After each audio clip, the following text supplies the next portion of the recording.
জিআরডির ক্ষেত্রে আমরা বলি তিনটে জিনিস মেনটেন করুন।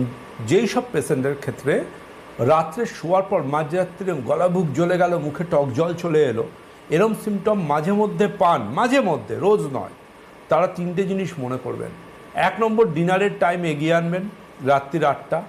ডিনার করার অন্ততপক্ষে 3 ঘন্টা পর শুতে যাবেন, 2 নম্বর নিয়ম।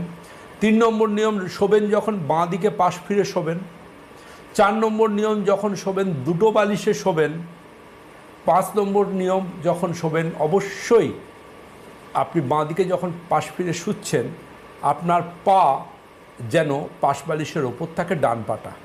আচ্ছা, এই 5টা যদি আপনি মেনটেন করেন তাহলে কিন্তু আপনি অবশ্যই জিআরডির ইনিশিয়াল যেটা কমপ্লেন, গলায় টক জল চলে আসে, ওটাকে অনেকটা রিডিউস করতে পারবেন।